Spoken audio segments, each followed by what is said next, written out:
अगर मेरी आवाज जा रही तो एक लोग मुझे रिस्पॉन्ड कर दीजिए गाइस। की आवाज।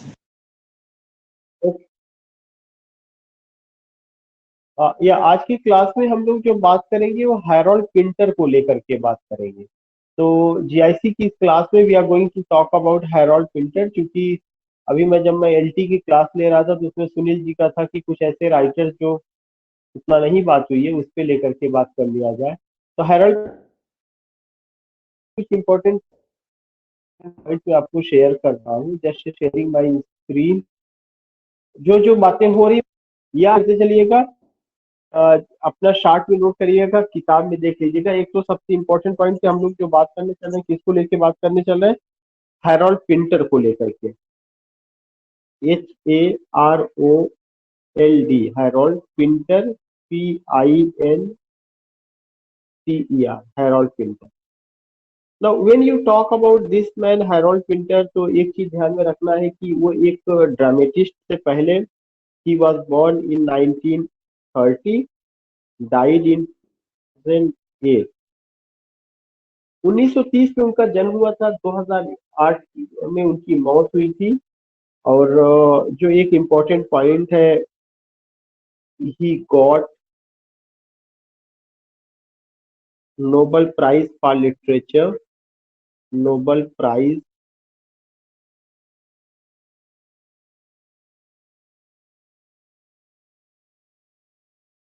फॉर लिटरेचर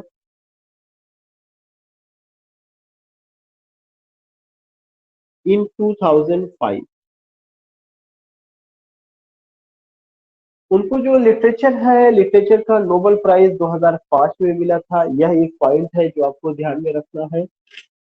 इसके अलावा अगर देखा जाए तो वो अगर फेमस रहे तो केवल और केवल किस रूप में, एज अ ड्रामेटिस्ट। तो दूसरा जो पॉइंट है कि he was a famous dramatist of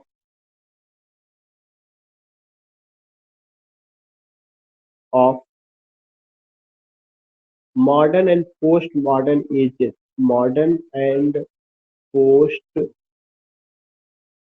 modern ages, ये दोनों एजेस से बिलोंग करते हैं। ये पॉइंट आप ध्यान में रखिएगा। He was a well known dramatist of modern and post modern ages, उससे बिलोंग करते हैं। और इनका जन्म लंदन में हुआ था, वो कोई बड़ी बात नहीं। He was born in London, एक कॉमन पॉइंट है। इसके अलावा जो है, इन्होंने 1956 में विवियन मर्चेंट से मैरिज की थी। इन 1956 ही married Vivien Merchant, VIVIEN, Vivien Merchant, MERCHANT, Vivien Merchant से। तो ये पॉइंट आपको ध्यान में रखना है। 1906 में उन्होंने जो शादी की है, किससे की है, विवियन मर्चेंट से की है। VIVIEN, विवियन मर्चेंट, MERCHANT, इन 1956। लेकिन ये शादी 1975 में टूट जाती है, लगभग 20 साल बाद जो टूट जाती है। और 20 साल बाद वो दोबारा शादी करते हैं लेडी एंटोनिया फ्रेजर से, लेडी एंटोनिया फ्रेजर से। तो नेक्स्ट पॉइंट है जो ध्यान में रखना है, next point that is in 1980 he married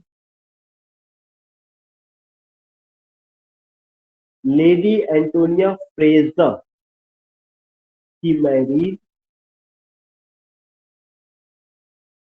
lady, LADY, lady Antonia, ANTONIA, Antonia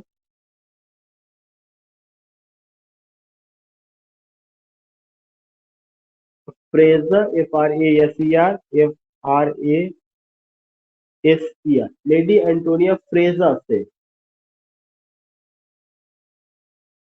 इस तरह से आप देखेंगे कि उनका, और इसके अलावा उनका जो स्टार्टिंग था करियर जो है एज अ प्ले राइट या एज अ ड्रामेटिस्ट, वो जो शुरू होता है वो कब से शुरू होता है, द रूम से। एक उनका वर्क है द रूम। यह इनका पहला नावल था, पहला ड्रामा था जो 1957 में आता है, द रूम 1957 में। यहीं से इनके प्ले की शुरुआत होती है। इसके अलावा उनका एक बहुत इम्पोर्टेंट प्ले था the birthday party. Birthday party the birthday party वो 1957 में आता है, सेकेंड इम्पोर्टेंट प्ले इसके बाद। ज्यादातर वहां से क्वेश्चन पूछा जाता है। The birthday party, BIRTHDAY, the birthday party यहाँ पे आता है। ये भी 1957 में आया हुआ है, लेकिन it's a critically acclaimed play and you will come to know कि बहुत ज्यादा इस पे काम हुआ, बहुत सारी बातें इस पे हुई है, तमाम तमाम चीजें। इसके अलावा इनके बहुत सारे और भी प्ले थे, जैसे एक प्ले इनका अगर जो और इम्पोर्टेंट में देखा जाए, नो मैन्स लैंड था। नो मैन्स लैंड भी 1975 में आता है, बिट्रेयल भी 1978 में आता है। तो एक एक चीज हम लोग ये भी लिख सकते हैं कि no man's land,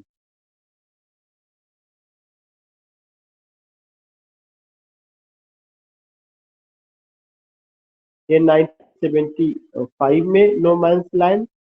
so in this way you find what you find कि द बर्थडे पार्टी है जो 1957 में आता है, जो नो मैन्स लैंड 1975 में आता है। और इसके अलावा उनका एक और प्ले है बिट्रेल। बिट्रेल आता है BETRAYAL, 1978 में आता है।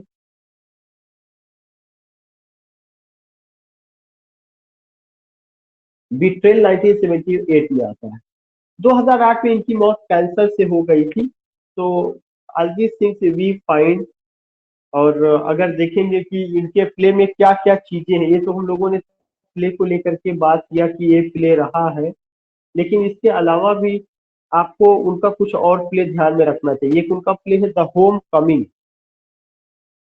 कुछ का नाम मैं लिख दे रहा हूँ, बाकी कुछ जो है किताब में पेज नंबर 278 पर दिया गया है, वहां से आप उसको कोशिश करिएगा कि कम से कम एट अ ग्लांस में उसको कर लीजिएगा। The homecoming, the homecoming जो आती है ये 1964 में, 1964 the homecoming. Family voices है, silence, party time, the French lieutenant women. एक और प्ले है the French lieutenant women, the French lieutenant women. ये भी ध्यान में रखना जरूरी है। The French lieutenant women, LIEUTENANTS, lieutenant women. What do you find here? You find 1981 में ये आई हुई है, द फ्रेंच लेफ्टिनेंट वुमेन।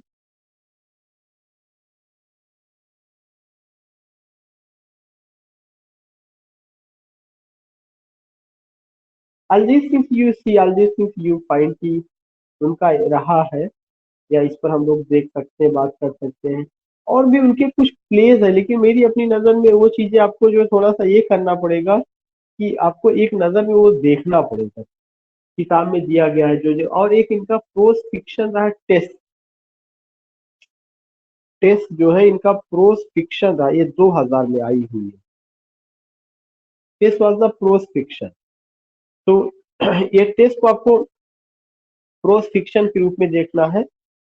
तो मैंने आपको क्या क्या बताया, एक बार मैं फिर से वो सारे स्लाइड्स को वो कर लूँ कि क्या क्या चीजें मैं आपके साथ लिया हुआ हूँ। कि आज की क्लास में हम लोग जो बात कर रहे हैं, इसको लेके बात करें, हैरोल्ड पिंटर। इनका जन्म कब हुआ है? 1930 में। अगर आप देखेंगे 1930 में। मौत कब होती है? 2008 में, कैंसर से होती है। इनको नोबेल प्राइज मिलता है, कब मिलता है? 2005 में। ये सब बहुत इंपॉर्टेंट पॉइंट है। He was the famous dramatist. किस एज के फेमस ड्रामेटिस्ट थे? Modern age and post modern age, यहाँ के फेमस ड्रामेटिस्ट थे। 1956 में उनकी मैरिज हुई थी विवियन मर्चेंट की। और इंग्लिश ड्रामेटिस्ट है। 1980 में ही मैरिड एंटोनिया फ्रेजर से। उसके बाद उनके वर्क को लेकर के बात हो रही है। द रूम उनका पहला वर्क था जो 1957 में आता है। द बर्थडे पार्टी 1957 में आता है। नो मैंस लैंड 1975 में आता है। बिट्रेल 1978 में आता है। द होम कमिंग 1964 में आता है। द फ्रेंच लेफ्टिनेंट वुमेन 1981 में आता है। और टेस्ट एक उनका क्या है, यह प्रोस फिक्शन है, लास्ट वाला 2000 में आया हुआ है। लेकिन मैंने बताया कि इसके अलावा भी उनके कुछ नावल हैं जो आपको क्या करना है, आपको ध्यान में रखना है कि कौन कौन से नावल है। एक बार आप किताब में, मैंने बताया कि पेज नंबर 278 पे जा करके आप उसे देख सकते हैं एक नजर में कम से कम। बाकी जितने इंपॉर्टेंट पॉइंट है, कब पैदा हुए, कब मरे, उनका क्या रिलेशन था, क्या नहीं था, दिस चीज वी हैव गॉट। अब इम्पोर्टेंट चीज ये होता है कि आखिर उनके प्ले में क्या क्या चीजें आपको देखने को मिलती है। सबसे पहला चीज जो आपको ध्यान में रखना है, उनका जो प्ले है वो कॉमेडी ऑफ मीनेस का एग्जाम्पल है। Comedy of menace, MENAC, or threat, menace माने थ्रेट, THREAT। एक ऐसी कॉमेडी जिसमें एक थ्रेट है, मीनेस है। और कॉमेडी ऑफ मीनेस या थ्रेट से क्या मतलब होता है कि इसमें वर्ल्ड वार, जो सेकेंड वर्ल्ड वार था उसके बाद की जो जिंदगी है, या ड्यूरिंग सेकेंड वर्ल्ड वार जो लाइफ रही है, उसको लेकर के प्रेजेंट किया गया है। एक डर है, और एक आप कह सकते हैं कि एक तो बहुत सी सिचुएशन क्योटिक दिखाने की कोशिश की गई है कि नॉर्मल मैन भी अपने घर में डरा सा हुआ है। तो कॉमेडी ऑफ मीनेस या थ्रेट एक इसका पॉइंट है। दूसरा चीज और इसमें दिखाया गया, अनएम्प्लॉयमेंट,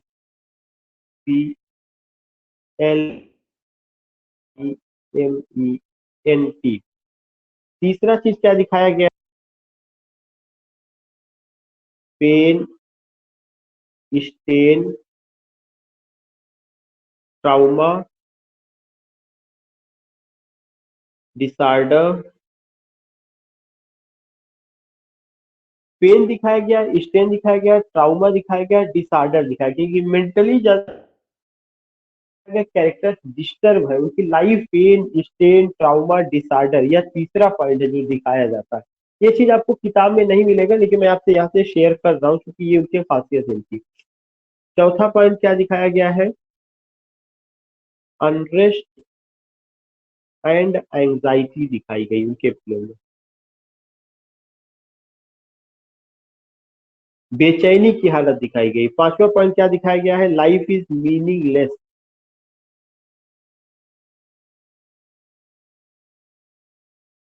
क्योंकि ये थिएटर ऑफ एब्सर्ड की खासियत है, जीवन मीनिंगलेस है, जीवन का कोई मतलब नहीं है। तो लाइफ इज मीनिंगलेस, या आप कह सकते हैं कि, और वो ये चीज दिखाते हैं कि ये अनएक्सप्लेनेबल है, जीवन को कोई एक्सप्लेन ही नहीं कर सकता, unexplainable. Life is meaningless, unexplainable, irrational, illogical, इस तरह के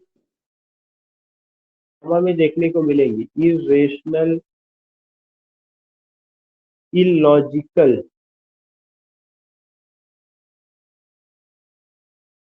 बाकी आप कह सकते हैं आगे जब भी वो लाइफ को लेकर के बात करते हैं तो ये की लाइफ इरेशनल है, इलॉजिकल है, इरेलीवेंट है, अनएक्सप्लेनेबल है, मीनिंगलेस है, trauma, stain, pain, disorder, unrest, anxiety, all these things we find. इसके अलावा आप छठा पॉइंट में देखेंगे कि post world war experiences, post world war experiences दिखाया गया है। EXPERIENCES, मरने के बाद की जो जिंदगी है वो कैसी है, उसको लेकर के बात की जाती है। और ऐसा लगता है कि entry of intruder, entry of intruder, कुछ घुसपैठिए की एंट्री दिखाई जाती है। कुछ घुसपैठिए कब आएंगे, कब आप आपके लाइफ में इंटरफेयर करने लगेंगे, इस तरह। और खास करके जो क्लास का प्रॉब्लम, ये मिडिल क्लास का लाइफ, उसको लेकर के बात की जाती है। और ये भी बताया कि the people lost their faith their faith both in science and God.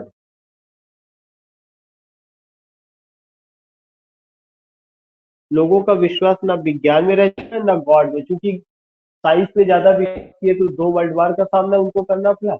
और ये कहना है कि इतना ज्यादा बमबारी हुई कि ऐसा लगता है कि कोई गॉड नाम की चीज नहीं है, वह इंसानों को बचा नहीं सकती। तो इस तरह की चीजें वहां पे देखने को मिलती है। Decline of culture,